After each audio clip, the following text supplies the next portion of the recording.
বন্ধুরা, আমি ডাক্তার ফরহাদ হোসেন আছি আপনাদের সাথে। এই মুহূর্তে যেখান থেকে আমার ভিডিওটি দেখতেছেন আপনাদের প্রত্যেককে জানাচ্ছি আন্তরিক ধন্যবাদ। বন্ধুরা, অ্যাগনাসকাস্ট হোমিওপ্যাথিক ওষুধ নিয়ে আমি বলে থাকি অ্যাগনাসকাস্ট মাদার টিংচার 10 থেকে 12 ফোঁটা। অ্যাগনাসকাস্ট কি শুধু মাদার টিংচারই হয়? এটি কি পাওয়ার মেডিসিন নেই? আছে, পাওয়ার মেডিসিন আছে। অ্যাগনাসকাস্ট এটি হচ্ছে পাওয়ার মেডিসিন, অ্যাগনাসকাস্ট 200। এটি অনেকের কাছেই প্রশ্ন থাকে, অ্যাগনাসকাস্ট কত শক্তি খাবো, কত শক্তি? অ্যাগনাসকাস্ট যারা দীর্ঘদিন ধরে নিজের ক্ষতি করেছেন, নিজের দুর্বলতা তৈরি করেছেন, একটা সময়ে ঘরের স্ত্রী আপনার কথা আর শুনতেছে না বা আপনাকে সহ্য করতেছে না, এর কারণ আপনার ঘরে আপনি সব কিছুই করেছেন, কিন্তু স্ত্রীকে সময় দেওয়ার মতো যে স্ট্যামিনাটা, যে এনার্জিটা, এটি আপনার নেই, এটি আপনি নষ্ট করছেন। এই এনার্জি আপনার ফিরিয়ে আনতে হোমিওপ্যাথিতে একটি ওষুধ আছে, অ্যাগনাসকাস্ট, খুবই উপকারী।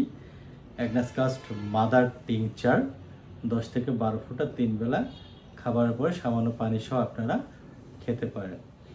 অথবা আপনার এটি স্থায়ী চিকিৎসার জন্য অ্যাগনাসকাস্ট এ পাওয়ার বা শক্তি, এটি বিটি হোক আর জার্মানি হোক, ইভেন দেশীয় যদি হয়, নো প্রবলেম। আপনার যে দীর্ঘদিনের ক্ষতির কারণে নিজের বার্ধক্য চলে এসেছে, শরীরে এনার্জি পাচ্ছেন না, আপনার যথেষ্ট সময় দেওয়ার কথা ছিল আপনার পার্টনারকে, সেটি দিতে পারতেছেন না, উইথ অ্যাগনাসকাস্টের টোটাল সিমটম যদি আপনার মধ্যে থাকে, টোটাল লক্ষণ, তাহলে অবশ্যই আপনারা ঘরোয়াভাবে এটি ব্যবহারের মাধ্যমে স্থায়ী সমাধান পেতে পারেন। অ্যাগনাসকাস্ট পাওয়ার মেডিসিন কিভাবে খেতে হবে?